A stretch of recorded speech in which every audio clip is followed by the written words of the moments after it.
नहमदुहु व नसल्ली अला रसूलिल करीम बिस्मिल्लाहिर रहमानिर रहीम। मुज़ हज़रात, मेरे हाथ में एक किताब है जिसका नाम है नफ्सी तरीके इलाज में मुसलमानों का हिस्सा। ये दरअसल एक तर्जमा है जो बरसगीर पाको हिंद के आज के जदीद दौर के सबसे बड़े नफ्सियात दान डॉक्टर मोहम्मद अजमल की किताब का तर्जमा किया गया था। उनके ज़हीन तरीन उस्ताद, हमारे बहुत खूबसूरत शानदार गज़ल के शायर शहजाद अहमद साहब ने इसके अंदर उन्होंने इस बात का इयादा किया है कि तमाम तर नफ्सियाती इल्म और आज का जो नफ्सियाती तरीके इलाज है, ये दरअसल मुसलमान सूफिया ने इसका आगाज किया था और उन्होंने जिस तरीके से अपने पास आने वाले लोगों की दाद रसी की और उनको जिस तरह उलझनों से निकाला, वो शायद आज का जदीद दौर में कोई भी बड़े से बड़ा नफ्सियात दान भी नहीं निकाल पा रहा।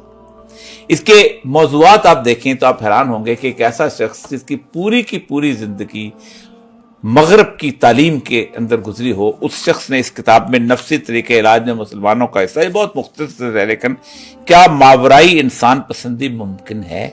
यानी एक ऐसा इंसान जिसको रूह, जिसकी उसके सूरत बातन की आगाही क्या चीज होती है, मुर्शिद के औसाफ और फराइज, यानी आप नफ्सियात का इलाज कर रहे हैं, बात मुर्शिद की जहां आ गई। सूफी नफ्सी तरीके इलाज के सूफिया ने कैसे नफ्स की इस्लाह करके इलाज किया और इंसान के जावेदानी पैकर के साथ साथ तर्क के सबब, यानी कौन सी चीजें तर्क करेंगे तो इंसान की पहले ज़हनी सेहत होगी और फिर उसके बाद जिस्मानी सेहत। मेरे पास आज एक ऐसी शख्सियत मौजूद हैं जिनकी मुमासलत इस वक्त दुनिया के मौजूदा नफ्सियाती इल्म के सबसे बड़े शख्स, यानी जिसके बाबा कह सकते हैं, फ्राइड से मिलती जुलती है। लेकिन फ्राइड नफ्सियात इजाद करने में लग गया था वो डॉक्टर, और ये हैं डॉक्टर, लेकिन इन्होंने इस नफ्सियाती इलाज की तरफ अपनी तवज्जो मबज़ूल की। और वो बुनियादी वजह जो डॉक्टर साहब बताते हैं कि असल मसला ये है कि ये नफ्सियाती इलाज मुर्शिद के बगैर मुमकिन नहीं है। इसीलिए उन्होंने अशरफ अली थानवी की इस किताब बवादिर और नवादिर जो है उसके ऊपर बहुत ज़्यादा बहस की है और साथ अपने मुर्शिद जो कि मराकश में थे उनका तज़किरा किया है कि मैंने उनकी आंखों से कैसे इस नफ्सियाती इल्म को समझा। मेरे साथ मौजूद हैं डॉक्टर जावेद अहमद साहब। अस्सलाम वालेकुम रहमतुल्लाह। वालेकुम अस्सलाम। डॉक्टर साहब, आप नए तौर पर मेडिसिन के तालिब इल्म, सारी ज़िंदगी आपने FSC में बायोलॉजी, तो माइक्रोबायोलॉजी, तो मेडिसिन, और उसके बाद एनाटॉमी और फिजियोलॉजी, और इतनी हड्डियां इसमें, इतनी इसमें, यानी इंसान को आपने जिसे कहते हैं एक मशीन किस्म की चीज़ के तौर पे पढ़ा, लेकिन इलाज करने पे आप चल निकले तो ये इस तरफ आ गए कि जिसमें आप इन सारों का ताल्लुक को नहीं, जोड़ी को नहीं। ये एक तो ये कि उस किस्से को ज़रा सा बयान कीजिएगा कि कैसे इस तरफ आए, और फिर उसके बाद इस वक्त इस सारे प्रोसेस से जिससे आप मरीज गुजरते हैं, कितने लोग जो है वो शिफायाब हो रहे हैं। अस्सलातु वस्सलामु अलैका या रसूलल्लाह व अला आलिका व अस्हाबिका या हबीबल्लाह। गिनती मेरे पास नहीं है, ये तो मेरा रब ही जानता है, क्योंकि शिफा उसने दी है, मैंने तो नहीं दी है। उसने कितनों के दिलों में नूरे हदायत जगाया या उनकी ज़िंदगियां पलट गई, ज़िंदगी में 180 डिग्री का टर्न आया।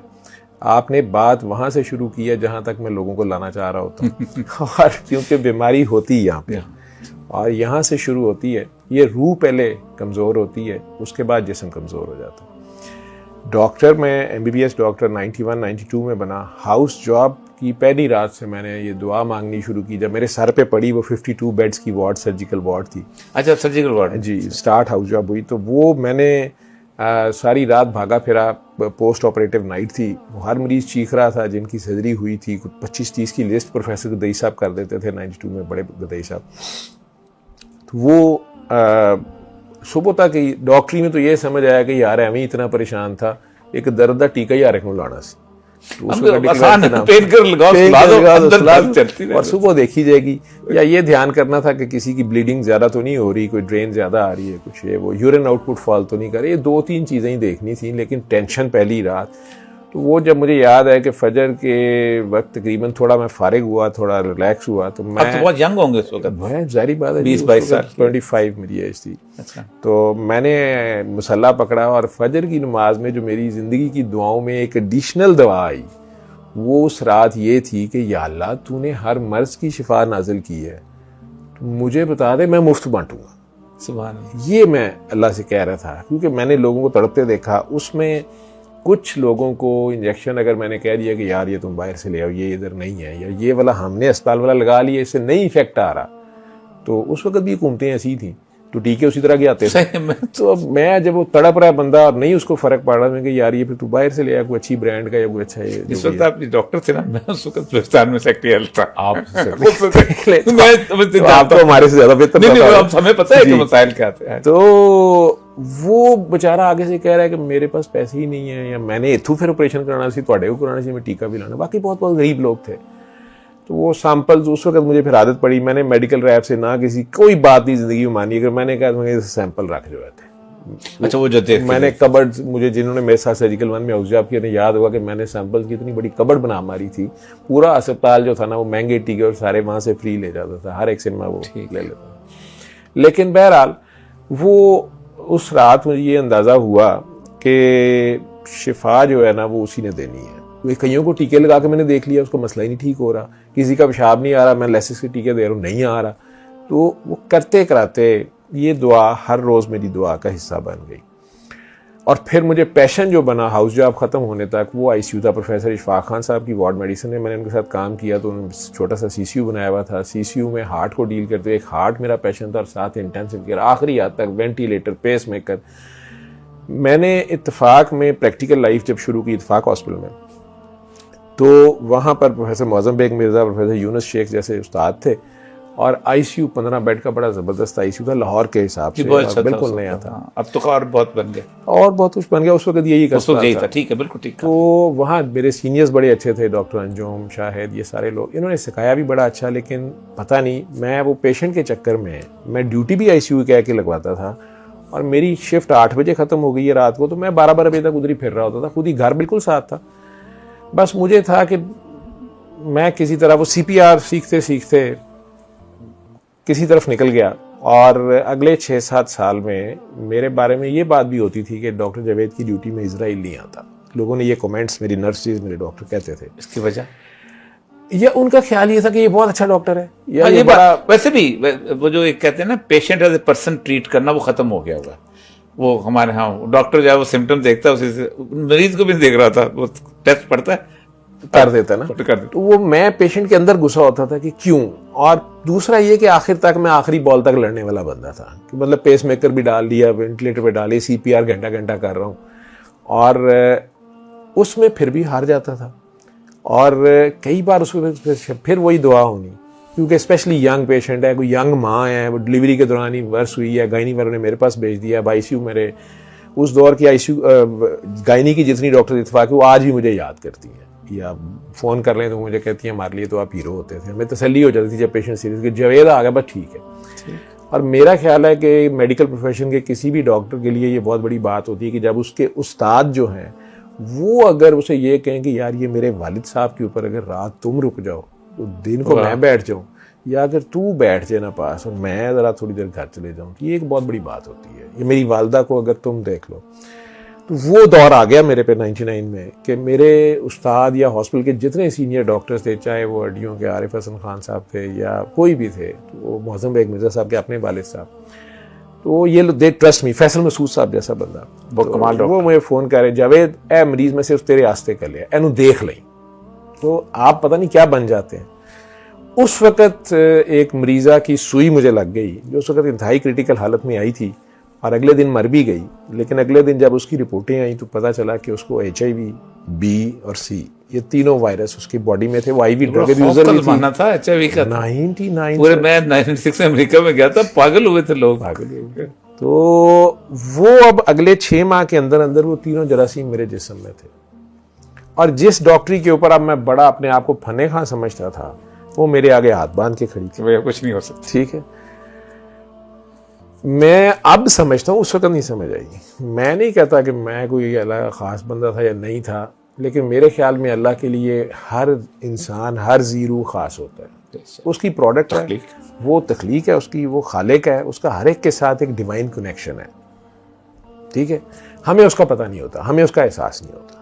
और मानते, हम कहते भी हैं हम अल्लाह को मानते हैं, हमें पता भी नहीं अल्लाह के हैं, हमें ये मानते हैं, हमारी मनन शनन में कोई फ़र्क नहीं पड़ता, ना हमें उस मानने का मान ही पता है कि वो मानना क्या होता है। ठीक है, अब खैर खुदा भी याद आया, लेकिन खुदा की तरफ से भी कोई खबर नहीं थी। और जितने पीरों के पास, अल्लाह वालों के पास, उलमा के पास गया, बस वो यही था कि आप 50 रुपए वाला तावीज़ ले गए थे ना, 500 वाला लेते तो फिर आपको अच्छा रिजल्ट मिलता। तो ये लास्ट यहाँ तैयारी करो, अगले तैयारी और बाकी ये था डॉक्टरों के पास जिससे बात कहते यार तू मतलब मर जा, तेन शर्म नहीं आती, तो सारा टाइम तो अपना तो मैं बताते ही इसलिए मोहलत है बस, रिश्तेदारों से मिल लो जाके, कुछ दुनिया देखने देख लो जाके। तो लाइफ मेरी चेंज हो गई। मैं 3 हॉस्पिटल्स में जॉब शुरू कर दी मैंने।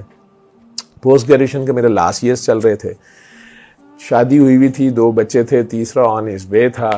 बेगम साहबा को नहीं बताया, घर किसी को नहीं बताया। माँ मेरी ने, मैं 14 साल का था जब मैं यतीम हुआ हूँ, तो माँ मेरी ने हमें पाला था बड़े अपने तरीके से। सही है, उन्हें मैंने बिल्कुल नहीं बताया, घर में आता ही नहीं था।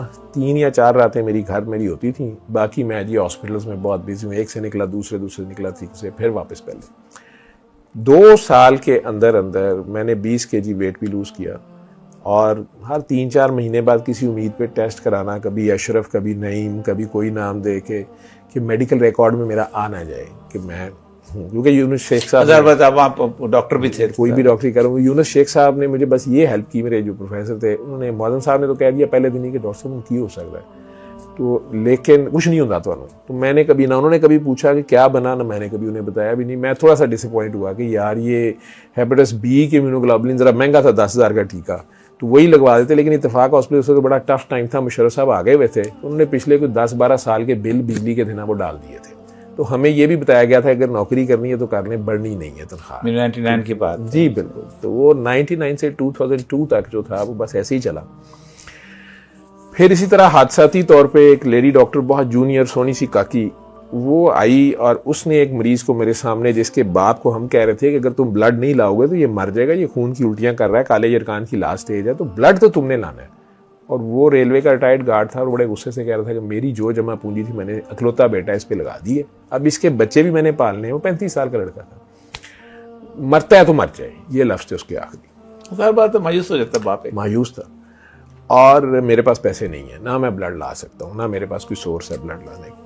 तो वो डॉक्टर साहब ने आगे होके उसी की पानी की बोतल उठा के उसे कहा गिलास में डाल के कि भाई आप परेशान ना हो, आप आंखें बंद करें और प्यार से, मुझे आज तक लगे जो जोर था ना वो प्यार पे था, प्यार से 3 बार अल्लाह कह के पानी पी ले, अल्लाह के पानी पी ले। तो 3 बार आपने अल्लाह कहना पानी पी ले। तो मुझे गुस्सा चढ़ गया, बहुत ही एकदम मुझे गुस्सा आया। मैं आईसीयू का वैसे भी सीनियर डॉक्टर, जूनियर को तो घुसने की इजाजत नहीं थी। मुझे गुस्सा चढ़ा कि ये फॉल्स होप दे रही है और ये क्या कर रही है, ये अभी बंदा मर जाएगा, इसके बाप ने बाहर जुलूस निकाल देना जी, ये दमदरूद कर दे, सन इलाज नहीं होया। और किसी ने हमारी नहीं सुननी कि ये ब्लड नहीं लाया या ये नहीं लाया, हम क्या करें। मैंने उन्हें डांटने की कोशिश की, उन्होंने मेरी बात नहीं सुनी। और उन्होंने उस बंदे ने कहा भी, उस खातून ने, उस बंदे ने आगे से कहा भी कि बाजी मैनू खून दियां उल्टियां आ रही हैं, डॉक्टर साहब ने खान पीन तू मना किया है, मेरी स्कोपी होनी है, वो ये बोल रहा है उन्हें। उन्हें आकर मैं भी डॉक्टर हूं, मैं आप कह रही हूँ कि इतने से पानी से कुछ नहीं होता, अब करें आंखें बंद। अच्छा, उसने गन पॉइंट पे उससे आंखें बंद करा के प्यार से उसने कहा कि नहीं, कहा पहले पानी उसे पिला दिया। पहली चीज जो मैंने नोट की वो ये थी कि उस बंदे ने पानी के गिलास को यूं देखना शुरू कर दिया। जब उसने आंखें खोली, कहता बाजी ये जम है, तो बड़ा कहती है तुम्हारा ही पानी है ये। मैंने ना हंस के, मैंने कहा डॉक्टर साहब जरा ऑफिस में आए ना, और बोलना मैं वहीं शुरू हो गया। मैं कहा आपने देखा उसको ये जमजम लग रहा है नेस्ले का पानी, यही उसे इनकेफ्लोपैथी में जा रहा है, वो आपको क्या हो गया। वो कमरे में लाकर मैंने डांटना शुरू कर दिया कि ये अभी बॉडी उठाएगा, हाउस नंबर 1 के सामने पहुंच जाएगा, जी साड़ा बिल फ्री करो, ये करो, और 7 डॉक्टर दम करते रहे, इलाज नहीं किया। जो मैंने डांटना था डॉक्टर साहब को डांटा, वो आराम से सुनती रही। और आखिर में कहती है सर सूरा रहमान की कैसेट मिल जाएगी। तो मैंने तो जब बार मैंने कहा रहमान की कैसेट मिल जाएगी सर, आप ना, वो तुम्हारा भी कैसेट का था, कैसेट का था। तो मुझे कहती है ना, आप ना इसे कारी बासित की आवाज में सूरा रहमान की कैसेट लगा दे, दिन में 3 बार लगानी है, 7 दिन, ये ठीक हो जाएगा। मैं कहा डॉक्टर साहब वो सूरत यासीन होती है जो मरते बंदे के पास लगाते हैं। मुझे याद है ये अभी तक, मुझे इस तरह गुस्से से कहा कि बाल उसके लंबे, ना सर पे दुपट्टा ना कुछ, तो मॉडर्न सी बची, नई नई हाउस ऑफिसर। मैं कहा पता नहीं किथों क्या ये कर रही है ना। तो अभी डेपुटेशन पे थी, उसका दूसरा महीना था, और मैं वैसे ऑनेस्टली मैं उसको निकालने के चक्कर में भी था, पहले ही मैं उससे इनकॉम्पिटेंट। वो आगे से मुझे वो आराम से बड़ी बड़ी उसकी आंखें थी, वो मुझे बिल्कुल सुन, वो ऐसे लगे जैसे मेरी बात नहीं सुन रही वो मुझे आगे से कह रही है मैंने आपसे कहना ये बच जाएगी, आप इसको कारी बासित की आवाज में सूरह रहमान, मेरे फरिश्तों को नहीं पता कारी बासित कौन है, ठीक है, आप इसके पास लगाए सके, आंखें बंद करके सुने और प्यार से 3 बार लगा के ठीक हो जाए। आप यकीन करें कि उसने मेरे साथ इतना आर्गुमेंट, एक ही बात वो रिपीट करी जा रही है, मैं जिधर से मर्जी उसको डांटू वो सुनी नहीं मेरी बात, एक ही बात कही जा रही है कि आप वो लगाएं। अब मैंने फोन उठाया, मेरा साथ कह रहा है इत्तेफाक के, मैं भाई को फोन किया, मैं कहा यार जरा ना मेरा वॉकमैन दे जा, और कारी बासित मिस्री में, ये केड़ा कारी बासित, ये कारी अब्दुल बासित अब्दुल समद, मैं अब्दुल बासित, मैं नकले उतार रहा हूँ अब्दुल समद दी आवाज ने एक सूरह रहमान दी कैसेट दे जा। फिर वो बोली बगैर तर्जमे की, मैं कहा यार बगैर तर्जमे ही दे जा। फोन ठा रखा, उधर से भाई मुझे जुगते मार रहा है, कहता है खैर है उत्थे ही खत्म शुरू करते नहीं आईसीयू। ओ भाईजान सूरत यासीन चाहिए सूरत, मैं कहा यार तू दे जा। वो मेरा वॉकमैन नया नया तारिक लाया था, वो पीएचडी कर रहा था स्विट्जरलैंड से जेनेटिक इंजीनियरिंग में, छोटा भाई सोनी का वॉकमैन था, मैंने भी यूज भी नहीं किया था, वो दे गया और कैसेटेक दे गया। मैं वो डॉक्टर साहब के एलो जी, वो खैर उसने लगा दी, मैं अपना काम करता घर चला गया, छुट्टी हुई। अगले दिन जब मैं जाता हूँ उसी आईसीयू में, तो वो बेड खाली, बेड 7 में आज तक याद है, एंटर होते लेफ्ट साइड पे, तो मैंने ऐसे देखा चेहरे पे मेरे थोड़ी सी आई कि मर गया ना। मैं सिस्टर के जाकर पूछा, मैं कहा जी वो 7 वाला किधर है?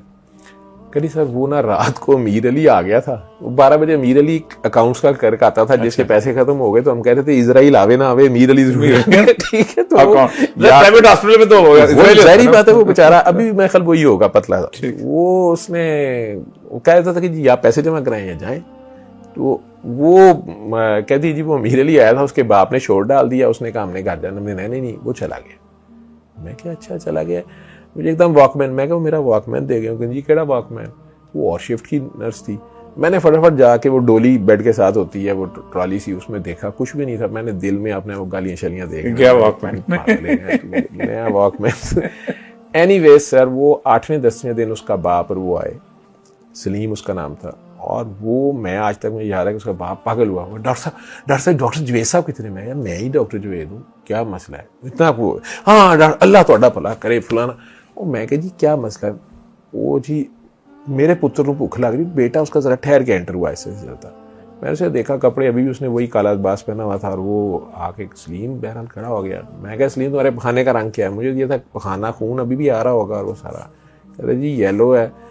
तो बाप ने डॉक्टर साहब इन्हू 5 साल भुख नहीं लगी, इन्हू भुख लग रही है, ये मेरा पुत्र ठीक हो गया। मैं बड़ा तंजिया से अंदाज में मैं कहा अच्छा इन्हू डॉक्टर साहब नहीं खून आ रहा, मैं कहा अंदर बचे नहीं होना।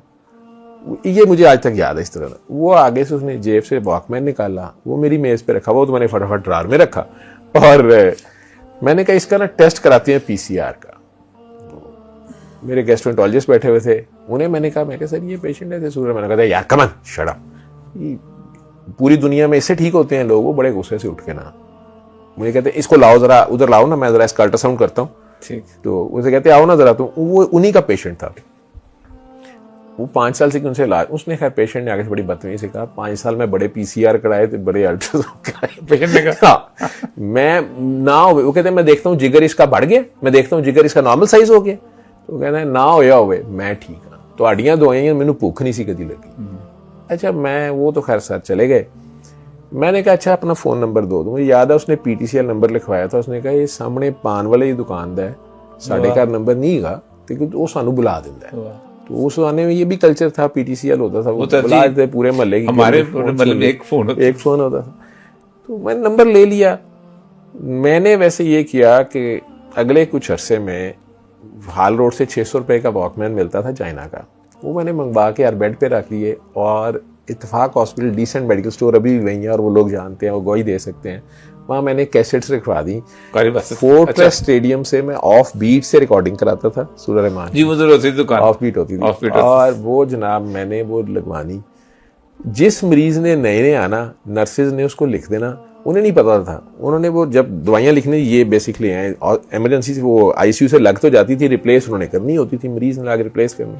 तो अमूमन अटेंडेंट ने आके ना बड़ा परेशान हो कहना, जी ये दवाइयाँ हैं, ये केसेट भी दी है उन्होंने, क्योंकि ये केसेट आपने वो वॉकमैन डोली में आके ये मरीज के पास लगानी, कुछ ने सुनानी, कुछ ने ना सुनानी, कुछ ने केसेट ही ले जानी। वो मुझे डिसेंट वालों ने कहा, कहने साढ़े को कहने ते गाने कर दियो लता टीडी के दी केसेट रहने दियो। ये सफर था स्टार्ट का, लेकिन मैंने खुद नहीं सुनी ना मैंने, और कई पेशेंट्स पे अजीब से रिजल्ट्स भी आए, बड़े डिफरेंट। मुअज़्ज़म साहब ने भी बताना शुरू कर दिया, प्रोफेसर मुअज़्ज़म बेग मिर्ज़ा साहब, बड़ा नाम है, उन्होंने अपने कुछ नुस्खों पे इवन लिख भी दिया कि इंटरफेरॉन के बाद तो नेगेटिव नहीं हुआ था। सूरह रहमान साहब दिन रेड पेन से वो लिखते थे कि इंटरफेरॉन हेपेटाइटिस वाली, कि हाँ जी हेपेटाइटिस ना, काले यरकान जी जी मुझे पता है। तो वो उन्होंने लिखा कि ये पीसीआर नेगेटिव हो गया आफ्टर 7 days जो है ना सूरह रहमान के। उन्होंने कहना भी मुझे, डॉक्टर साहब वैसे ही काम कर रही है ये, इस तरह की हमारी बातें आपस में 6 महीने से नहीं। जिस दिन वो एक दिन लेडी डॉक्टर ने मुझे बिल्कुल, उसने मुझे कोई लिफ्ट नहीं कराई ना उसने इस बात पे कोई बात की, तो एकदम से उसने मुझे कहा कि वो बाबा जी, जब मुझे ये पता चल गया कोई बाबा जी हैं जो ये बताते हैं, और मैंने उस पर उसको डांटा भी था कि ये बाबा शाबों के पास नहीं जाते, ये वो मारा, ठीक है, और सख्त खिलाफ था मैं बाबा शाबों के, और मैं थोड़ा सा भुगत चुका था और मुझे तो कोई रिजल्ट नहीं मिला था। तो मैं मेरा अपना मसला था, 2-2.5 साल से मैं चल रहा था, वो चल रहा था ना जी, मुझे हल्का सा बुखार रहता था, बहुत हल्का सा, पता नहीं है वो HIV से था, वो B से था, वो C से था, कौन सा टेस्ट, वो कौन सा वायरस था जो मुझे तंग कर रहा था, लेकिन ओवरऑल मैं ठीक था। हाँ, वेट मैंने लूज किया था, कह सकते हैं शायद डिप्रेशन से था। उसका इंक्यूबेशन पीरियड बहुत लंबा होता है ना, बहुत साल का होता है, बहुत ज्यादा होता है, हमने बड़ी रिसर्च की हुई है। मैं अब नहीं, बी और सी बड़े जलील हैं, वो भी कर देते हैं, पहले लंबा चलता है। वो मैंने नहीं सुना, मेरी साइंस वहीं पे थी कि इससे क्या होना। तो उसने मुझे कहा बाबा जी आपसे मिलना चाहते हैं। मुझे याद है आज तक मैंने अब्रप्टली उसे कहा मैंने नहीं मिलना। उसने कहा नहीं, वो कह रहे थे कि वो डॉक्टर साहब से मैंने मिलना है, उनसे पूछें वो आ सकते हैं। मैं कहाँ होते हैं वो कहती वो नंगे फकीर हैं, नांगे फकीर हैं, हीरा मंडी होते हैं। मैं तो बिल्कुल आउट हो गया। मैं कहा डॉक्टर साहब आप एसएनए से पढ़ी हैं, आप इकबालियन हैं, आप डॉक्टर हैं, ठीक है, आप काम करते हैं दिमाग आपका, और आप मुझे बता रही हैं कि आपकी वालदा, मुझे उस वक्त की वालदा थी डॉक्टर शहनाज मुजम्मिल, वही डॉक्टर साहब वही जो डॉक्टर साहब, ठीक, वो अगले 6 माह में वो चुप करे काम कर रही है, और कोई उसने कभी क्रेडिट नहीं लिया, उसने नहीं कभी एक्साइटमेंट शो की कि वो मरीज ठीक हो गया या आईसीयू में कोई और भी 1-2 ठीक हुए, ये क्या हुआ है, नहीं, वो बिल्कुल खामोशी से अपना काम। मैंने उसे डांटा कि तुम्हारी वालदा माशाल्लाह शायरा थी, वो शहनाज मुजम्मिल साहिबा और सारे, तुम अपनी वालदा को देखो, वो 1-2 बार आई, शहनाज प्रिंस है नहीं, शहनाज मुजम्मिल उनका नाम था, वो उनकी बेटी थी डॉक्टर महमूना सुल्तान जी, तो वालिद उनकी डेथ हुई थी। मैं उसी काकी को इस तरह मैंने कहा कि आप कौन से बाबों के पास जाते हैं, आपकी अम्मी को पता है, मैं उन्हें शिकायत लगाऊंगा। ये वो आगे से बिल्कुल कि नहीं वो बाबा जी हीरा, मैं कि हीरा मंडी में जाते हैं क्या है ना। और दूसरा वो नांगे फकीर के ना, तो मेरे ज़हन में आया कोई नंगा बंदा बैठा होगा, मुझे नहीं पता वो नांगा फकीर कोई और टर्म, हिंदुओं से ले लेते हैं ना वो टर्म, वो बोल रही है नांगा फकीर। मैं तुम उधर क्या करने जाती हूँ, मैंने फिर उसे डांट दिया। वो दूसरे दिन फिर उसने यही जिद मेरे साथ पकड़ी, मैं फिर बैठा, सर वो आप कब जाएंगे बाबा जी के? मैंने नहीं जाना। मैंने डॉक्टर साहब आपका दिमाग खराब है, मैं क्यों जाऊँ ना, कि मैंने नहीं जाना। उन्हें कहा वो आ जाए, बात खत्म कर दी मैंने बात। तीसरे दिन वो अचानक फोन, उसके पास मोबाइल था, मैं नहीं मोबाइल, मैं कहती सर वो ना बाबा जी ने आपसे बात करनी। यकीन माने मैं जिद हो गया, मैं गुस्सा चढ़ गया। एक मैं 3 अस्पतालों में फिरता था, दूसरा इत्तेफाक में मैं जरा फन्ने खां सीनियर 20 डॉक्टर मेरे अंडर, सुनिए काकियां काके, तो मैं लोगों का अंदाजा जोर दे के कह रहे हैं नहीं, मैं उस वक्त बहुत शी जवान बड़ा, उस वक्त वैसे भी हेल्थ का एटमॉस्फेयर जो है ना खासा सेकुलर बहरहाल जैसा भी था, जिन्होंने मेरे साथ काम किया उन्हें पता होगा। तो मैं क्या बजाय लोग बताए मैं पहले ही बता दूं, मैं ऐसा ही था। तो वो उन्होंने मुझे फोन पकड़ा दी, बाबा जी ने बात करनी है। अब मैं सख्त आवाजारी में ना, मैं फोन पकड़ा, मैं कि जी हेलो, उधर से आवाज ऐसी आई जैसे कोई बंदा या शराब पी हुई है, उसने कुछ 100 बोतलें या सोया हुआ है। हेलो, मैं कि जी अस्सलाम वालेकुम, हाँ बेटे बाबा मैं हाजिर हो जाऊँ आपसे मिलने या आप आएंगे? अब मैं थोड़ा सा शर्मिंदा हो गया, बुजुर्ग आदमी है कोई, और वो कह रहा, मैं कि जी मैं हाजिर हो जाता हूँ, लेकिन मैं क्या करूँगा आपसे मिलकर? नहीं, वो मुझे न्याज हासिल करने का। मैं गुफ्तगू इस तरह की, मैं गुनाहगार आदमी हूँ, मैं आ जाता हूँ। ये ना भाटी गेट में ये विक्टोरिया गर्ल हाई स्कूल के साथ ये बाइयाँ वाला मैदान बिस्मिल्लाह स्ट्रीट में मेरा छोटा सा गरीब खाना है, तो वहाँ अगर आप आ जाएं तो मैं कहा जी मैं आज ही आ जाएंगे।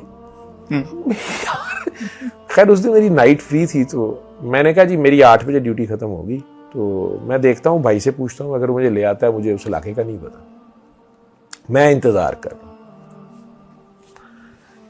मैं और मेरा नंबर ले लें ये काकी से, तो अगर ना पता चला तो मुझे बता दीजिएगा, कोई आके ले जाएगा। भाई को मैंने फ़ोन किया, वो मुझे लेने आया, मैंने उसे बताया, वो मुझे ले गया। छोटा भाई था, दोनों ट्विन्स हैं, इमरान कामरान, कामी इसको हम कहते हैं। वो मुझे पूछता रहा क्या चक्कर, मैंने बताई उसको थोड़ी सी बात। जब हम भाटी पहुंचे मुझे याद है और वो बिस्मिल्लाह स्ट्रीट, भाई को कुछ थोड़ा सा आइडिया था, विक्टोरिया गर्ल्स का था, उसका कोई दोस्त वहाँ रहता था।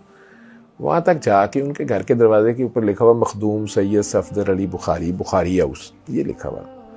मैंने खैर पढ़ लिया, मुझे सैयद सैयद का भी नहीं इतना पता था क्या है क्या नहीं है। तो वो एकदम मेरा बाजू रोक के मुझे कहता है, बेल मैंने दे दी, सीढ़ियाँ थी 2-3, तो मुझे कहता है कि वो ना इमरान ने कहा था, वो ट्विन ब्रदर जो दूसरा छोटा था, मैं सबसे बड़ा था, 5 भाई थे, ये दोनों छोटे थे सबसे। अब्बू की जब डेथ हुई है तो ये स्कूल भी नहीं जाते, तो मैं उंगली पकड़ के नहीं लेके गया हुआ था। अब ये एमकॉम्स कर रहे थे और बैंकिंग में साथ थे। कहते वो इमरान ने कहा था कि ना जवेद भाई को कहना कि इनके दर पे आया तो जा सकता है, अपनी मर्जी से तो जाते नहीं है बगैर इजाजत के। मैं गुस्सा चढ़ गया, पहले ही आवाज़ार था। मैं कि ये इमरान ने कौन से फार्मूले पढ़े हैं, कहाँ से पढ़े हैं, मैं तुम लोगों को तो घर जाकर मैं तुम्हें पूछता ना, ये किधर से किया यार। मैं क्या मेरी बात सुनो, मुझे कोई बात पसंद नहीं, मैंने उठ पड़ना, ये कीदत गुद नहीं मेरे से होती। कहता मैंने तो जी आपको बताना था, मैंने बता दिया। वो इमरान को पहले ही बाबा कहते थे, बड़ा पक्का नमाजी परहेजगार सा और बड़ा खामोश था। कहता मैं तो तुहानू बाबियां का मैसेज दिता है। मैं क्या मैं तुम्हें पता है मैं बाबे शाबे नहीं मानता, ठीक है। खैर हम ये बातें करते, अंदर सीढ़ियाँ थी, ऊपर चले गए। दरवाज़ा खोल के मैं इसमें एंटर हुआ तो वैसे देख के, और आपकी तरह थोड़ी ग्रे, कुछ वाइट दाढ़ी, जी मैं जानता हूँ, हमारे पास कोयटा में आए थे, मैं 90s में कोयटा में, मैं अक्सर ड्रामा मेरा आ रहा था, मेरा ख्याल है रोजन, और उन्होंने सियासी मसाइल के ऊपर ड्रामा था, और उसमें एक साइकेट्रिस्ट साइकोलॉजिस्ट, तो वहाँ कम 10-15 दिन रहे थे। सज्जाद अहमद थे प्रोड्यूसर, तो उनके पास तो बस उन्हें एंटर होते वो खा नहीं लेता है, लेकिन आप नाम बताया था इसलिए इसको आप मुझे अंदाजा था कि यहाँ तक उन्होंने कह दिया कि पागल डॉक्टर आया। ओहो पागल डॉक्टर आया। मैं अजीब बदमजा सा हुआ कि यार ये ग्रीट करने 2-3 लोग बैठे हुए थे, एक औरत थी, 2 मर्द थे, बैठ गए। बहरहाल उन्होंने वहां यही दुआ प्यार से 3 बार ला करके पानी पिए, 1 बार कराई, दूसरी बार कराई, फिर दूसरी बार कहते हैं मैंने कभी किसी को 3 बार नहीं कराई, तू तीसरी बार भी कर। भाई मेरा रोई जाए। वो औरत भी मर्द, वो भी पहली बार आए थे, हार्ट सर्जरी शायद उसकी होनी थी, उसके पास पैसे नहीं थे, वो भी रोई जाए। वो कहें जी खाना काबा नजर आ गया है, पानी जमजम हो गया है। ये तो मुझे भी मरीज कहते, मैं पता नहीं लोगों की अपनी कोई है फैंटेसीज। भाई जो है ये रोई जे, और ये कहे जी वो मैं काबे में था और काबा मेरे गिर्द घूम रहा था। मुझे बड़ा गुस्सा चढ़ा कि ये क्या बकवास कर रहा है। तो ऊपर से मैंने दूसरी दुआ में, पहली जब इनकी मैंने सुनी ना, दूसरी दुआ में बड़ा टिल लगाया मैंने कि मैं भी कहीं पहुंच जाऊंगा काबा या कुछ, मुझे कुछ नजर नहीं आ रहा, अंधेरा था। तो वो मुझे कहते हैं तुझे भी कुछ नजर आया? मैंने कहा जी मुझे तो कुछ नहीं नजर आया। मुझे कहते तुझे तो खुली आंखों से नहीं नजर आ रहा।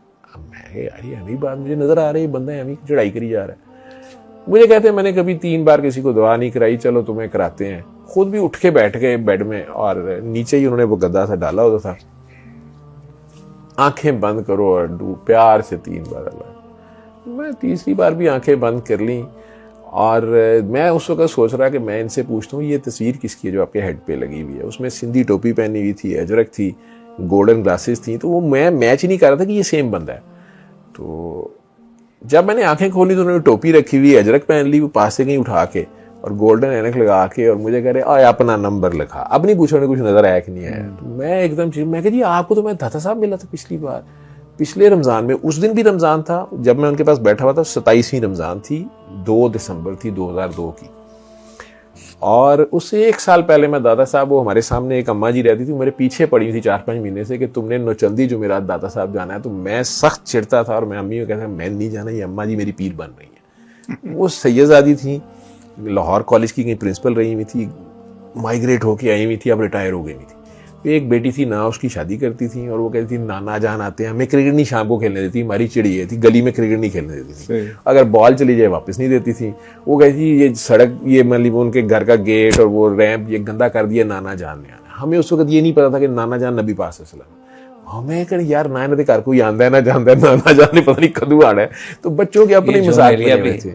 जो नेलिया कहा करते थे रसूलुल्लाह सल्लल्लाहु को मेरे नाना, वो उनका अम्मा का बिल्कुल तो है। और उर्दू का वो उनका लहजा वो जिस तरह महाजरों का होता है, तो अम्मा जी जरा इसी तरह थी। और पूरे मोहल्ले में हमारे घर से बैल उनका था, वो बैल दे के चीज कोई नहीं मंगाने, मुझे ये ला के ऑर्डर देती होती थी, ये ला दो, ये मंगवा दो, ये कर दो, ये उनका काम, वो हम कर देते थे सारे भाई। लेकिन ये जो उन्होंने मुझे रोके, बाइक मेरी रोके, कहना ना कि जी वो तुमने नौचंदी, मैंने कहना जी मैंने नहीं जाना, तुम्हें किसी ने मिलना, मैं कह जी उनको इत्थे आ जाए। तो मैं 4-5 महीने से अवॉइड कर रहा था। उन्होंने अम्मी को शिकायत लगाई तो मैं तंग आके गया था, और रमज़ान की पहली जुमेरात थी और रात के 11 बजे गए, वहाँ दुआ हो रही थी दाता साहब, और मेरे साथ जो दोस्त था कट्टर भाभी, वो पहले ही जुगते मार रहा, 11 बजे डॉक्टर नूरुल आरफी ना, आजकल डॉक्टर में बहुत बड़ा डॉक्टर है, तो वो आज भी बड़ा सख्त खिलाफ है इस सारे मेरे कि सर तुसी खराब हो गए हो। मेरा शागिर्द था, वो मेरे अंडर काम करता था, तो उन्हें कहना सर तुसी खराब हो गए हो। ये उस दिन खैर वो मुझे कही जा रहा कि सर ये सब फ्रॉड होता है, वो मुझे बता रहा कि इधर की ना किरत मस्जिद की बड़ी अच्छी है, वहां मैं नमाज पढ़ता हूँ, बाकी कुछ नहीं है ये वो। अब मैंने उसे बताया नहीं कि मैं क्यों आया हूँ, तो वो मैं ना फिर रहा था जगह जगह, 3-4 बाबे सोए हुए थे, मैं टुडे भी मारे कि यार उठो मैं आ गया, जिसने मिलना है मिल लो।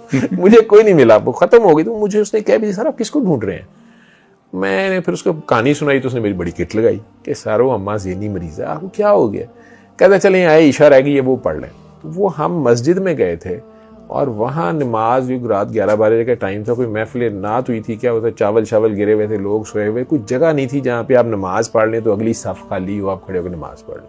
वो छलांगे मारते मूरते ना बिल्कुल मेहराब के सामने चले गए, और वहाँ थोड़ी सी जगह खाली थी, हमने खड़े होकर अपनी ईशा पढ़ने की कोशिश की, तो सामने बाबा जी जरूर बैठे हुए थे, बिल्कुल मेहराब से टेके, यही थे, यही अजरक सारा कुछ टेक लगा के बैठे हुए। आरफीन अब लड़ता है, वो कहता नहीं ये नहीं थे, कोई और था। लेकिन मुझे याद है ना कि वो मैंने यूं ही ऐसे किया ना, तो ये सामने इस तरह बड़ी शरारती उनकी निगाह थी, वो शरारती से ना मुस्कुरा के मुझे देख रहे हैं, इन्होंने ऐसे किया, मैंने ना यहीं से ऐसे करके एक हाथ मान लिया और मैंने कहा ये मेरे को पेशेंट है, और इन्होंने मुझे पहचान लिया। अब मैं चारों रख्तों में मेरी नजर उनसे टकराए, जब मैं सजदे से उठूं कुछ हो और वो हंसी जाए मुझे देख के, तो मैं ना इरिटेट हुई जा रहा हूं। और तीसरे ही बार का सजदा बड़ा मुश्किल मैंने किया, मेरे दिल में ख्याल आ गया कि यार ये सामने बैठा हुआ है, चाहे 2 सफ़ों का फासला है, लेकिन ये सजदा पता नहीं मेरी नमाज हो रही है कि नहीं, मैं इसमें फंसा हुआ हूँ। और चौथी रकत में खड़ा मैं सोच रहा हूँ कि इसको नहीं पता कि नमाज पढ़नी, ये आगे से हट जाए। मेरे अंदर नमाज के साथ ये जंग चल रही है, और इनके साथ एक बंदा बैठा मुसलसल कोई बात कर रहा है, मैं नोट कर रहा हूँ कि ये उसकी बात नहीं सुनी, मुझे देखी जा रहे हैं, देखे ये ताड़ी जा रहे हैं, इसे कह रहे ना, तो मेरी जब नजर कहीं ऐसे है, मैं अभी इरिटेट हो गया ना कि यार ये कौन है, तो वो देखी जा रहे हैं, हंस की आंखों में देखी जाए। तो मुझे याद है कि वो जब मैं कादे में आखिरी बैठा ना, तो मेरे बैठते साथ ही मेरे पास से गुजरे थे, उन्होंने यूं 3 बार किया, ये पीछे चले गए। अच्छा मैंने वो आता याद पड़ता, मैं स्लो हूँ, द्रूशी जरा मजे लेके पढ़ता हूँ, मैं वो ना इस्लाम ऐसे फेरा, और मैं उठ के फटाफट, मैंने कहा कहाँ गए हैं, तो मुझे याद है कि आरफीन ने फटाफट मुझे पकड़ा, कहना सर ये मोबाइल चेक करो, अपनी पर्स चेक करो, ये वो फलां। मैंने कहा नहीं यार मोबाइल तो मेरे पास होता ही नहीं था। मैं खैर पीछे भागता है, ये भी पीछे है, कहता है सारा कोई फ्रॉड है सी इतने हुणे सर कितने नहीं जाना, मैं तो दसना हुणे इधरों निकलेगा, वो कहेगा तेरा मत्था पड़ लिया है, ये वो सारे इतने बड़े मिलते हैं हो जे। वो अपनी बातें करी जा रहा है, मैं ढूंढता मस्जिद से बाहर भी आ गया हूँ, मुझे नहीं नजर आए। खैर उसके 1 साल बाद ये बंदा अब मुझे वहां नजर आया, उस घर में घाटी वाला। मैं कहा जी आपको तो मैंने पिछली बार, वो मस्जिद, मेरा क्या काम मस्जिद में, ठीक है। मैं कहा नहीं जी नहीं, वो दरसा में वो धोता का मैं क्या समझता हूँ उसको। अब मैं यार ये क्या है, मैं फिर सोचूं, मैं कहा नहीं जी आप ही थे, आप। और छोड़ परे यार अपना फोन नंबर लिखवा। मैंने फोन नंबर लिखवाया, तो मुझे कह रहे तुझे तो खुली आंखों से नजर नहीं आता। अब उन्होंने ये काला कार्ड सूरह रहमान जिस पे सुनने का लिखा होता है, जो मुझे याद, मेरे पास सेक्रेट इन्फॉर्मेशन जब था उस वक्त 2 ही मुलाकातें हैं, तो बहुत मुख्तसर सी, लेकिन वो कोयटा वाले से काफी लंबी थी, ये मुख्तसर थी। मुझे कहते हैं ये रखो और तुम दुनिया को बताया करो। वाह। मैंने बड़ा हैरान होकर कि जी मैं बताया करूं सूरह रहमान, मेरे बताने से क्या होगा, और मुझे इजाजत है। तो कहते हैं इजाजत, और बाबा तरला है, कोई बता दे, तो मैंने कहा जी मेरे बताने से लोग मान जाएंगे? कहते वो मेरी हीरा मंडी की काकी बताती है तो बंदा शिफायाब हो जाए, तू तो सोना सोना काका सोनी सोनी काकियां ताड़ेगा तो क्यों नहीं ठीक होगा। अब अजीब ही टर्मिनोलॉजी थी उनकी। मैं वो कार्ड पकड़ा हुआ है उन्हें देखी जा रहा हूं तो एकदम कहते हैं और पागल ये जो तू 10 साल से दुआ मांग रहा है ये उसका जवाब है। और कुरान शिफा है, और शिफा में जाने वाला है। अब मैं एकदम स्टन हो गया। ये पहली चीज थी जिसमें मैं ठिठका था, इंप्रेस नहीं मैं हुआ। मैं थोड़ी देर देखता हूं कि मुझे 10 साल हुए थे डॉक्टर बने हुए, और 10 साल से मेरी दुआ थी, और इसको मेरी माँ भी नहीं जानती थी। ये दुनिया का वाहिद राज था, मैं पेट का बहुत हल्का हूँ, जो सिर्फ मेरे और मेरे अल्लाह के पास था कि मैं ये एक दुआ करता हूँ जिसको अब मैं एक बेवकूफ़ों वाली दुआ समझता था या अपनी बेवकूफ़ी समझता था। आईसीयू करते कि यार कौन सी शिफा, किससे होना है, क्या होना है, और खुद अब मायूस था। उन्होंने बार बार कहा कुरान शिफा है। मैंने कहा कुरान तो शिफा है, ये तो मुझे पता है, लेकिन जो शिफा मैं मांग रहा हूँ अल्लाह से, यानी ये वही है जो हर एक को फ्री बांटी जाए तो वो ठीक हो। मतलब ये क्या बात कर रहे हैं। वो फिर कहें और कुरान मिन जानिब अल्लाह है। मैंने कहा नहीं जी शिफा मिन, और शिफा मिन मैंने कहा हाँ जी शिफा, अरे कुरान मिन जानिब अल्लाह। तो इस तरह उन्होंने ये फिक्रा घुमाया। मैं चुप कर गया। हॉस्पिटल में बता तो रहा ही, लेकिन वो दिन और आज का दिन मैं ये बताता जा रहा हूँ मेरा क्या जाता है। ठीक है, मुझे बताइए कि इस दौरान आप हेपेटाइटिस से, आप जहाँ पे ये 2000 की बात है, ये 2002 की बात है, या 24 साल, अभी तक आप एड्स का अटैक नहीं हुआ अभी तक? टोटल नेगेटिव है मेरे तीनों टेस्ट। ये कब अंदाजा हुआ आपको? ये अंदाजा इस तरह हुआ कि एक तो मुझे उस शख्स का मुझे नहीं पता कि उसने मेरे पे क्या हिप्नोटिज्म किया, मेस्मरिज्म किया, क्या था। मैंने उस रात से लेके वो गए हैं 2 दिसंबर 2002 को मेरी मुलाकात है फिजिकल उनसे, और 2 फरवरी 2005 लास्ट मीटिंग है फिजिकल। 8 फरवरी को पर्दा कर गए, इस दुनिया से चले गए। मैं सऊदीया की सिलेक्शन हुई थी और सऊदीया के लिए मैंने टेस्ट दिए इकरा मेडिकल सेंटर में, लेकिन इन 2.5 सालों में मैंने एक बार भी टेस्ट नहीं किया। और मुझे याद नहीं सर, मुझे याद नहीं रहा कि मुझे कोई बीमारी है। मुझे नहीं पता कि उस रात वो जो उन्होंने मुझे उस कार्ड के चक्कर में डाला ना, जो आप कह रहे हैं कि नफ्सियात बीमारी एंगल, उन्होंने मुझे उस कार्ड के चक्कर में डाल दिया। मैं लोगों को वो बताता रहा, ठीक, और मुझे अपना याद ही नहीं रहा कि मुझे कोई बीमारी है, या वो खौफ ज़हन से निकल गया, या मैंने शायद एक्सेप्ट कर लिया कि ठीक है जब मरना होगा मर जाएंगे, छोड़ो परे क्या करना है। जी, अल्लाह ताला बेनियाज कर देता है। ना मैंने कभी टेस्ट कराए, मुझे नहीं पता सर मेरे साथ क्या हुआ। मैं खुद कई बार सोचता हूँ कि मैंने उन 2.5 सालों में एक बार भी मुझे ख्याल नहीं गुजरा कि मैं बाबा जी से बात ही करूं कि बाबा जी मुझे ये बीमारी है, मेरे में ये जरासीम, मुझे वो याद ही नहीं है बात, ऐसे जैसे वो है ही नहीं थी।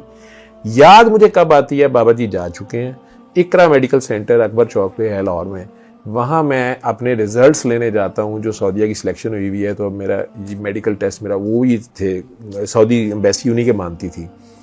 तो मेरे साथ डॉक्टर आसिम राना था और डॉक्टर मज़हर, हम तीनों गए हैं, हम 5 सिलेक्ट हुए थे। तो अंदर से एक खलील बाहर निकल रहा है और बड़ा परेशान हो गया था, जो ऐसा मेरा था बी पॉजिटिव।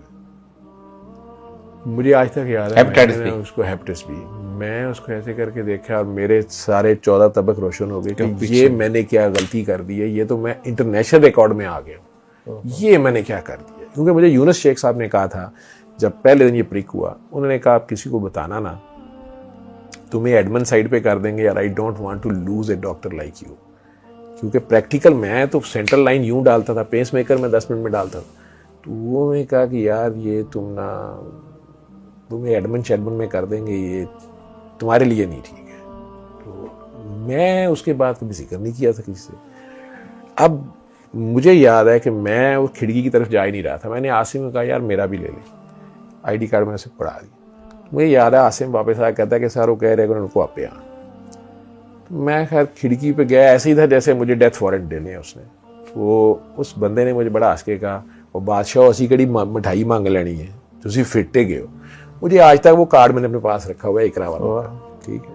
और उसके ऊपर तीनों टेस्ट नेगेटिव थे। देखें PCR नॉट डिटेक्टेड हो जाता है, एंटीबॉडीज नहीं नेगेटिव होती, anti-HCV anti-HAV ये नहीं नेगेटिव होता, और B तो सरफेस एंटीजन नेगेटिव, वो तीनों नेगेटिव थे। मैं उनके मुंह देखी जा रहा हूँ और मैं सोच रहा हूँ कि यार ये क्या लेबोरेटरी है। मेरी अकल तो वही थी ना। वो रैशनल बंदा यही सोचता है ना वही। ये मतलब एंटी तो हो ही नहीं सकता ना, मतलब ऑलमोस्ट नियर टू इम्पॉसिबल। हो जाते हैं कुछ रेयर केसेस, लेकिन रेयर ही होते हैं। तो तीनों ही हो जाएं तो ये नहीं था, या मैं ख्वाब गफलत से जागा था, या अब किसी ख्वाब गफलत में डाला जा रहा था, कहानी कुछ थी। लेकिन मुझे याद है कि हम सऊदीया भी चले गए, मैंने दोबारा फिर आगा खान से खुद रहता सीख रहा है नेगेटिव चीज। अच्छा, यहाँ से भेज आगा नहीं, यहाँ से भेज दिए। फिर सऊदीया गए, नेगेटिव, और आज तक नेगेटिव है। तो डॉक्टर साहब ये बताइए, नॉर्मली ये इसके बारे में बहुत सारे लोग कहते हैं सूरह रहमान जो है ये इसके अंदर एक ऐसी इफेक्ट, और ख़ास तौर पर कारी अब्दुल बासित की आवाज़। और कारी अब्दुल बासित को हमने बचपन से, आपको शायद याद होगा, आप होंगे छोटे बच्चे हों, फैसलाबाद आए थे धोबी घाट में, तुम सुनने गए थे उनको, तो गुजरात से चल के एक सहर उतारी था, एक वाकई कैफियत थी। तो ये एक तो ये है कि ख़ास तौर पे सूरह रहमान और ख़ास तौर पे कारी बासित, ये यही है। और इसका इफेक्ट आपने किस लेवल पे देखा? मैंने इस लेवल पे देखा जी कि आज तक कोई बीमारी ऐसी नहीं है जो इससे क्योर ना हुई हो या रिवर्स ना हुई हो। नॉन मुस्लिम्स की भी हुई है, ठीक है, वीडियोस पड़ी हैं हमारे, उस पे मस्त अच्छा, रेजोनेंस का कोई ताल्लुक, कोई साइंटिफिक, ये आप मेडिकल साइंस निकालती रहे ना, ये रिसर्च करे, वो आजकल निकाल रहे हैं कि ये इतने डेसिबल्स पे उसकी पिच है, यही मैं कह रहा हूं। और ये जो है ना डिवाइन फ्रीक्वेंसी टच कर जाती है, उसमें कुछ होता है। आपने प्रोफेसर अजमल साहब, डॉक्टर अजमल साहब की बात से बात शुरू की थी। मेरा जाती ख्याल यही है कि वो आप कहते हैं ना सहर तारी हो जाता था, सरकार दो आलम के ऊपर भी यही इल्जाम था मक्के में कि ये जादू कर देता है, ये गुलाम ना इसका सुनना। मक्के वाले ये कहते हैं, बुढ़िया को भी कह रहे हैं और सारा कि यार ये जादू कर देता है। जादू नहीं था वो, बेसिकली आप दूसरी वर्ल्ड, वो दूसरी कनेक्शन अल्लाह तबारक तआला के साथ उसका हीलिंग कनेक्शन, आपकी रूह जो है उसको माँ रूह याद आ जाती थी, या आप उस अनकंडीशनल लव और उस अनएंडिंग दुनिया में चले जाते थे जिसका इख्तिताम कोई नहीं है, जिसका एंड कोई नहीं है। तो वो आपके लिए तो वो जादू ही हो जाता था ना। आप कहीं और ही दुनिया में चले जाते हैं तो आपका ख्याल, अल्लाह भी कहता है मुझे ख्याल आया कि मैं पहचाना जाऊं, ठीक है। अब पता नहीं अल्लाह को कहाँ से ख्याल आते हैं, लेकिन हमें कहाँ से आते हैं हमें ये सोचना है। कुन्तु कंज़न नख्फियन, मैं एक छुपा हुआ खजाना था, मुझे ख्याल आया कि तो मैंने बताया, ठीक है, और उसने ये सब कुछ बना दिया। जाहिर बात है, हर बंदा जी चाहता है कि लोग जिसके पास गुण हो उसको, अल्लाह के पास तो कायनात। एक इलामा इकबाल यूं करके बैठे होते ना, हम कहते हैं वो ख्याल अपना सोच रहे हैं। मैं तो कई बार कहता होता हूँ कि अल्लाह कहता है मुझे ख्याल आया और बना दिया। हम कहते हैं ये हमारा है ना, ये बनाना। मैं तो कहना इरादा कर लेता है, खत्म हो गया। मैं तो कहता हूँ हो सकता है हम अभी तक उसके ख्याल में ही हूँ, ये उसका ख्याल ही है, और एक मिनट में वो ख्याल बदल सकता है। अच्छा, थोड़ा सा इसको साइंटिफिक लेके आते हैं। जाहिर बात है ये बात एक आम कारी बहुत सारे होते हैं हमारे सुनने वाले, वो सारे तो नहीं है कुछ। मैं कहूंगा उसके पास इश्क की दौलत। हाँ जी, इश्क। हाँ, क्योंकि आप माशाल्लाह इतने पढ़े लिखे हैं, ये तीनों साइडों पे माशाल्लाह किताबें। वैसे कभी मैं लाइब्रेरियों का कीड़ा होता था, मैं सोच रहा हूँ मैं बड़ा परेशान हो गया, नहीं सारी किताबें पढ़ी हुई होंगी, लेकिन और कितना टाइम लगता है और कितना इंसान उसे टाइम देता है। और ये दूसरों की किताबें हैं।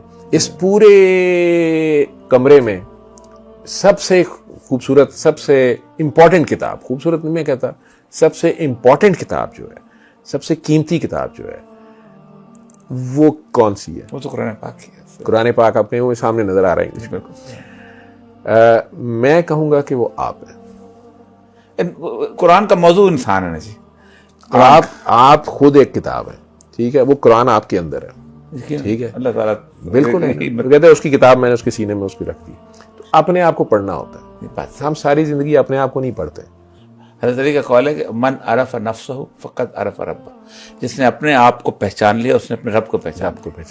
तो बात तो आपकी ठीक है। और मैंने अपने इरादों के टूटने से अपने रब को पहचाना। उन्होंने कहा तो रब नू, उन्होंने अपने रब को पहचाना, ठीक है। और जब मैं इरादा करता हूँ, पूरी कोशिश करता हूँ, कामयाब होता हूँ, मैं अपने इरादे अपने रब। अच्छा, थोड़ा सा इसको, क्योंकि बहुत सारे लोग एक नॉर्मली बहुत सारी चीज़ों की तरजीह होती है। साइकोलॉजी के साथ साथ जो लोग हील करते हैं वो कहते हैं कि जो ऊपर है इसके अंदर एक हीलिंग एबिलिटी होती है। बेशुमार आजकल दुनिया के अंदर बीमारियां हैं। आप डॉक्टर हैं, मैं बिल्कुल लेमैन, मैं अपनी एबिलिटी पहले से तस्लीम करता हूँ कि जिनकी कोई वजूह साइंस दरियाफ्त नहीं, कैंसर की कोई वजह नहीं है कि फलां पर चीज परहेज करोगे तो कैंसर नहीं होगा। तो सर नॉर्मल सेल होता है ना, वो नॉर्मल सेल होता है, ओवर ग्रो करना शुरू कर देता है। क्यों ये करता चक्कर है? होता है। एक बात है ना, अल्जाइमर की कोई वजह नहीं कि फलां अभी तक नहीं पता, अभी तक नहीं पता कि बंदे की याददाश्त क्यों चली जाती है। इसके साथ शुगर की कोई वजह पर्सनैलिटी खत्म हो जाती है। आप सारी जिंदगी शुगर खाते रहे, नहीं होनी तो नहीं होनी, लेकिन हो जाए तो फिर शुगर बंद है। अब ये सारी चीजें वो कहते ये हैं कि यहाँ कोई ऐसी चीज डेफिनेटली बीमारी यहाँ से शुरू होती है। अच्छा, फिर एक रिसेंट फिनोमेना एक और आया है, वो ये है कि जो गुनाह और सवाब का जो सारा तस्वर है वो दिल से आता है, यानी प्योरिटी जो है वो यहाँ से उसके वो भी है कहा गया। जो हम कभी कभी कहते हैं दिल तो सिर्फ पंपिंग मशीन, कहने का बुनियादी तौर पर मकसद ये है कि क्या इस सूरह रहमान पढ़ने से पहले उस मरीज का उसके ऊपर यकीन जरूरी है या फिजा ही ऐसी होती है कि सब कुछ ठीक हो जाए? एक अकल तो ये कहती है कि उसका यकीन ईमान होना चाहिए, कन्विक्शन, ठीक है, लेकिन जैसे मैं ये भी कहता हूं कि अपना दिल साफ करें, सबको माफ करें और अपनी गलतियों पे शर्मिंदा होकर अल्लाह के आगे पेश हो जाएं। किसी को भी पहली बार जब मैं बात करता हूं, लेकिन आईसीयू में जब मैं एक कॉमा के पेशेंट को, एक टोटल बेहोश पेशेंट को पहली बार जब उसके पास लगाता था और मर्जी भी उसके घर वालों की मांगता था, क्योंकि वो तो कंसेंट देने से रहा, उसके घर वालों को कहता कि अगर आपने लगानी है, सुननी है, आज भी सर्विसेज के आईसीयू में तो लगती है, मैं तो वहां नहीं हूं लेकिन वहां के आईसीयू में लगती है, इत्तेफाक के आईसीयू में लगती है और कई आईसीयूज में लगती है, बहरिया टाउन के हॉस्पिटल के आईसीयू में लगती है, बहरिया हॉस्पिटल में। अब आप वो कौमे के पेशेंट की ना कंसेंट है ना ईमान है, ठीक है, और नॉन मुस्लिम जब इससे ठीक हो रहे हैं, मेरी वीडियोस आपके सामने पड़ी हुई हैं, वो कैथोलिक, वो कह रहा है, स्पेनिश कह रहा है कि मैं कैथोलिक हूं, कट्टर कैथोलिक हूं और थैंक यू डॉक्टर जावेद, मेरा सीए प्रोस्टेट ठीक हो गया। ठीक है जी। दिल्ली के अस्पताल में वो ब्राह्मण औरत है, वो अपने ब्राह्मण, आपको भी पता है कि हिंदुओं में कट्टरवादी होता है, मैं गया हूं जी, ठीक है, सॉरी, वो तो वो है मांस मछली नहीं खाते। हाँ, तो वो क्या कह रही है, उसके एक्सप्रेशन बता रहे हैं, वो कह रही है मैं ब्राह्मण हूं, मैं ब्राह्मण की बेटी हूं, मैं भूल गई मैं ब्राह्मण हूं, मुझे शांति मिल गई, ये सबको सुनाओ, ये सबको सुनाओ, मेरा दर्द ठीक, वो कैंसर की टर्मिनल स्टेज पे है, मेरा दर्द किसी ठीक है, मुझे शांति मिल गई, ये सबको सुनाओ। पागलों की तरफ वो लगी हुई है, मैं भूल गई मैं ब्राह्मण, ब्राह्मण कह रही है मैं भूल गई मैं ब्राह्मण हूं। उसको भी फर्क पड़ रहा है। अब ये फर्क क्यों पड़ रहा है? बनाने वाला सारों का एक है सर, ठीक है, उसने उसका नाम भगवान रख लिया है, किसी ने गॉड रख लिया है, किसी ने कोई रख लिया है। सर आप जितने भी बहन भाई हैं, कर्म ना बनी आदम, हम बनी आदम पे हमने कर्म किया, करामत बनी आदम को दी है, मुसलमान को नहीं, पर रमना बनी आदम, ठीक है, करीम है वो, ठीक है। और वो कह नहीं रहा, फिरौन के केस में भी कह रहा है कि मुझे जुल जलाल वाले इकराम, मुझे अपनी राम और जलाल की कसम, करीमी की कसम, मैंने अभी भी माफ कर देना, तो मुझे बुखार है यार, उसने मुझे कहा ही नहीं। जैसे मूसा ने जब कहा ना कि फिरौन को कुछ, मैं कैसे कर लूं, खैरात करता है, खाना खिलाते लोगों को, कैसे राब ले आऊं, मेरी मखलूक के लिए बहुत अच्छा, इतना मालिक है कायनात, इल्तफात से बात करना, देखे ना, डंडा पकड़ा के उसे कह रहे हैं, उससे प्यार से बात, वो मेल जीनोसाइड कर रहा है, 50 साल से कर रहा है, और मूसा अलैहि सलाम की कौम का कर रहा है, और उन्हीं को कह रहे हैं उन्हें प्यार ना गल करी, बिल्कुल जिस तरह मां नहीं कहती, अब देखो जोर से ना नहीं आप देखिए, ये वो मूसा अलैहि सलाम को थप्पड़ मार के बंदा मार देते थे। किस आप जब ये करने लगते हैं, सूरह रहमान सुनाने लगते हैं, तो किस लेवल का भी पेशेंट हो, हर मतलब जिस मर्जी स्टेज पे हो सर, मुझे लोगों ने टर्मिनल स्टेज के ऊपर मेरी डॉक्टरी को हवा में उड़ाया लोगों ने, मेरे पेशेंट्स ने। हाँ, खुद प्रैक्टिस करते हैं, मैं क्लिनिक में गया हूं, मैंने लोगों को बताया है, बल्कि लोग अब बाहर से जो गवाहियां आई हैं वो बहुत खूबसूरत आ रही है। मस्त मस्त हीलर्स के नाम से एक चैनल है, मैंने तो उसमें सारी वो उसके सारे राइट्स ही अल्लाह के पास है, all rights reserve to Allah. उसमें लोगों की खुद टेस्टिमनीज हैं। उसमें वो बंदी को जॉन हॉपकिंस हॉस्पिटल वालों ने कह दिया कि you are now left with 3 months, CA breast था, पूरी बॉडी में फैल गया, कीमो ले ली, ऑपरेशन करा ली, ठीक हो गई अपनी तरफ से, लेकिन रीकर जब किया तो उन्होंने कहा कि अब हम तुम्हें और डोज भी नहीं दे सकते, और अब ये पूरी बॉडी में फैल गया, अब हम कुछ नहीं कर सकते। मैंने खुद बहुत सारे लोग, इसलिए मैंने आपको यहाँ लाने की जहमत की, मैं आपकी मोहब्बत, आप यहाँ मेरे घर तक चल के आए, कि मैंने खुद बहुत सारे मौजूदे देखे सूरह रहमान, मतलब जैसे कि आपके कि अब हमने चलाई है और उसके बाद इंप्रूवमेंट शुरू हुई है, और उसका कोई लॉजिक नहीं, किसी के पास कोई लॉजिक नहीं, सारी जिंदगी लॉजिक से आगे की बात है सर, डिवाइन कनेक्शन है ना। तो वो जो आप बीमारी कह रहे हैं, जिस वक्त इंसान की मेरे पर वो बीमारी तारी हो गई, ठीक है। और अब मेरी अकल और समझ और मेरा इल्म ही मुझे बता रहा है कि तुमने मरना ही मरना है, तुम्हारे ये तीनों डेडली जरासीम है, तीनों का इलाज नहीं है और कोई भी तुम्हें ले जाएगा, ठीक है। अब मेरी अकल और समझ ने तो मुझे बता दिया मैंने मरना है, मेरा बिलीफ ये है। अब सस्पेंशन ऑफ बिलीफ ये था कि बाबा जी ने मुझे उस रहमान के आगे पेश कर दिया जो कुछ भी कर सकता है, ठीक है। हमारा कॉन्सेप्ट यही है उसके बारे में कि उसकी कोई लिमिट नहीं है, मतलब उसके लिए कोई मुश्किल नहीं है। तो अगर मेरा ध्यान उधर हो जाता है, अब मेरा ध्यान उसकी तरफ कोई प्योरिटी से, जो बंदा खुद प्योर, जो खुद डायरेक्शन उसमें है, उसके पीछे, उस किबले के पीछे मैं खड़ा हूंगा तो उस डायरेक्शन में आऊंगा ना, ठीक है। जैसे आप मुर्शद कह रहे हैं या अजमल साहब कह रहे हैं, ठीक है। अब वो कारी बासित भी एक ऐसा आशिक है, ठीक है। लोग उसके वो तो अपने इश्क में उसका पढ़ रहा है, वो उससे बातें कर रहा है। असल में क़रात बुनियादी तौर पे है भी चीज ऐसी, कुरान है ही है ना। सोचें कि रसूल अकरम सल्लल्लाहु अलैहि वसल्लम खुद कुछ दो सहाबा सुनते थे, वो कहते कि तुम इतना खूबसूरत पढ़ते हो, कैसे लगता है कि तुम्हें अल्लाह तबारक व तआला ने हजरत दाऊद अलैहिस्सलाम के मज़ामीर में से एक मज़ामीर, और हजरत दाऊद अलैहिस्सलाम क्या होते कि जब वो पढ़ते थे अपने वो तो उस वक्त परिंदे सुनते थे, सन्नाटे में आग खड़े थे। अब मुझे नहीं पता कि कारी बासित के बारे में मिथ है या क्या है, बाद में मैंने सुना है कि वो थोतले थे तो उनके घर में बाकी बहन भाई उनका मजाक उड़ाते थे कि तू तो चुप कर।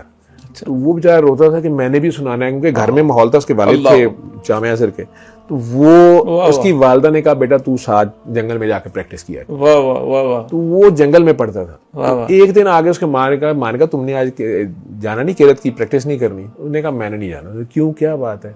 उसने कहा पहले जब मैं जाता जंगल में परिंदे सारे ही होते थे, अब मैं जाता हूँ ना तो वो कोई भी नहीं होता। माँ को समझ आ गई, तो उन्होंने कहा तू चल। तो वहां गए, तो वो जब उसने शुरू की तो वो खान सन्नाटा छा गया शायद। तो उसने कहा आज अपने बाप को सुनाओ, आज तुम घर में पढ़ो। उस दिन से उसके बाप ने कहा बजान यही दिया करेगा, मैं नहीं दूंगा। लेकिन मुझे नहीं पता ये बात कितनी सही है, गलत है, या बनाई हुई है, लेकिन ये मुझे जरूर पता है। लोग जो एतराज करते हैं, लोग जो एतराज करते हैं कि कारी बासित ही क्यों, तो फिर मैं मुसलमान बहन भाइयों से पूछता होता हूँ, आप भी पढ़े लिखे हैं, कि यार मैं इसका जवाब नहीं देता। नबी करीम सल्लल्लाहु अलैहि वसल्लम के सरकार दो आलम के 4 मुअज्जिन थे, एक का नाम मैं बता देता हूँ बिलाल हबशी, बाकी 3 का तुम बता दो सारे मिलके। मुझे तो आज तक किसी ने नहीं बताया। किताब खोल के गूगल से फिर कहते हैं हाँ हाँ ये भी थे, ये भी थे, ये भी थे। तो वो बिलाल का नाम ही क्यों बच्चे बच्चे की जुबान पे? मैं नहीं डिफ्रेंशिएट कर रहा, कोई और ही मसला है, ठीक है। अल्लाह ताला थोथला बिलाल हबशी अजमी, ठीक, लेकिन कोई तो बात है। इकबाल लिखता है उसके बारे में कि अज़ां अज़ल से तेरे इश्क का तराना बने, इश्क का तराना, नमाज उसके नजारे का एक बहाना, चमक उठा जो सितारा तेरे मुकद्दर का, हबश से तुझको उठाकर हिजाज में लाए। तो कुदरत की सिलेक्शंस होती हैं, जिसके साथ भी कर ले। उन्होंने बासित को सेलेक्ट कर लिया है अल्लाह ताला। उससे अंदाजन इस वक्त ज़ाहिर बात है इतना लंबा लोग नहीं होता, लेकिन आप क्या समझते हैं कि ये एक ऐसी चीज़ है सूरह रहमान जो पाकिस्तान का दुनिया के हर ICU में होनी चाहिए, एक मुस्तकिल? कोविड के डेज में मैंने ओपनली लाइव में आके कहना शुरू किया। हाँ मुझे पता, उसी से तो मैंने आपको देखा था। हाँ, वहां से मैंने आके कहना शुरू किया, क्योंकि मुझे इरिटेट किया एक पोस्ट ने 14 मार्च मुझे याद है। पाकिस्तान में तो अभी नहीं आया था कोविड, हमने 1-2 पेशेंट्स देखे थे, मैंने ही जाके पहली बार देखे थे सर्विसेज में जो आए चाइनीज, और डर था कि ये वहां से, अदरवाइज उस तरह नहीं फैला था। लेकिन अमेरिका में फुल पे था उस वक्त। तो फेसबुक पे एक पोस्ट आई थी, उसमें जो कि लॉकडाउन सारी दुनिया में लग गए, तो खाना काबा का खाली सेन था, वेटिकन सिटी बिल्कुल बंद था, ठीक, और कोई टाइनमेन स्क्वायर और न्यूयॉर्क की टाइम स्क्वायर और ये वो उनकी तस्वीरें थी। अब वो सारी लगा के ना, तो किसी बंदे ने लिखा हुआ था कि लाओ ना जमजम और काबे को धो लो और पी लो और करो कोरोना को ठीक, लाओ ना गंगा और जमुना सरस्वती से पानी, गंगा जल, और हो जाओ ना ठीक सारे, लाओ ना होली वाटर वेटिकन से और हो जाओ। अब ये इस तरह की उसने बात लिखी, और उसके नीचे जितने सो कॉल्ड एथिस्ट थे या सारे, वो अब मजाक उड़ा रहे थे। अब मुझे एक बच्चे ने ला के वो पोस्ट दी, डॉक्टर ने, जूनियर ने, और उसने मुझे आके कहा कि सर वैसे बात तो यही है, ये काबा क्यों बंद किया इन्होंने? नहीं करना, हमारे लोग हिल गए ना। उन्होंने कहा जी कि ये सर हम कहते हैं जमजम में हर चीज की शिफा है, तो सर ये फिर वाकई ये क्या है? तो मैं उस जगह पर फिर मुझे लगा कि हूं तू ला दे लोई तो की करेगा कोई, ठीक है। तो मैं क्या नंगे हो जाओ। हालांकि बाबा जी ने कहा था बैक बेंचर रहना और बस चुप करके ये काम करना, ये मजहब की तरफ ना आना, ये मौलवी ना बनना, ये मरवा देंगे। तो चुप करके डॉक्टर बाबा तुम डॉक्टर हो, बस ये बता दिया करो, इलाज बता दिया करो। तब मैंने वो लाइव करने शुरू किए, मुझे करना भी नहीं आता, मुझे याद है वो कभी फोन कर जाता था, लेकिन हमने वो किया। फिर डॉक्टर साहब मैंने पूरी इस कोरोना में मैंने टीवी गवाह है, मैंने मास्क नहीं लगाया था। अच्छा, और सच्ची बात, और उसकी बुनियादी तौर पर अल्लाह जब कहता है कि बुनियादी तौर पे ये जो मैं जिसको चाहता हूँ, ये पेंडेमिक का कॉन्सेप्ट इस्लाम में नहीं है, इस्लाम में एपिडेमिक वो सरकार की वो हदीस भी है ना जी, जिसमें पता नहीं अब कितनी है, जिसमें वो कहीं बैठे हुए शायद मक्का के दौर की है कि किसी ने भागता हुआ आके सबको कहा कि जानवरों की मुंह खुर बीमारी जो है ना फैल गई है, तो फटाफट अपने जानवर संभालो, ये वो कहा, तो मुतद्दी बीमारी। तो सरकार ने कह दिया कि कोई मुतद्दी बीमारी नहीं होती। तो सैयदना अबू बकर सिद्दीक थोड़ी देर चुप रहे, फिर उन्होंने कहा कि सरकार ये तो हमारे बाप दादा के दौर से पता है, एक ऊंट को लगती है फिर सारे गिले को लग जाती है, तो मुतद्दी तो होती है, लेकिन आप कह रहे हैं तो जैसे वो कहते हैं अल्लाह और अल्लाह का रसूल ज़्यादा बेहतर जानता है, लेकिन देखते तो ये रहे हैं। तो सरकार ने कहा कि अबू बकर जिस पहले को लगती है उसे कहाँ से लगती है? डॉक्टर साहब 1343 में दुनिया की सबसे बड़ी डेथ हुई, ब्लैक डेथ जिसको कहते हैं, प्लेग। जरसूमा चला है सेंट्रल एशिया से, ट्रेवल किया है इंडिया, पाकिस्तान, सेंट्रल एशिया, सबसे पहले जाकर स्पेन के साइड के ऊपर बंदा मारा है उसने, स्पेन में जी। और अब मैं इतना किस खाते में बैठ रहे हैं, अगर वो वीडियोस आप निकालेंगे, मैंने तो कभी दोबारा देखी नहीं जो कोविड के दौर की हैं, तो मैं बार बार कहता था कि इसमें मरेगा वो जो डरेगा, ठीक है, जो डर गया वो मर गया, ठीक है, घबर से। लेकिन असल में खौफ आपके ऊपर तारी होता है, आपके बाकी हार्मोन्स, न्यूरोट्रांसमीटर और सारे, और आपके फिर आपकी जो इम्यूनिटी है, वो फौज जी डरी है, उन्हें लड़ना की है। तो सब कोरोना के बारे में तो एक बात है कि अल्लाह ने साबित किया, जो लोग कहते हैं कि अल्लाह गरीबों पे अज़ाब आता है, अल्लाह ने सारे गरीब छोड़ दिए, जितने गरीब अफ्रीका पूरे का पूरा नहीं आया, उसमें नहीं आया, वो मुल्क सिलेक्ट किए जो 5 बड़ी सुपर पावर थी। चाइना सिलेक्ट किया, रूस अपना सिलेक्ट किया, उसके बाद अमेरिका सिलेक्ट किया।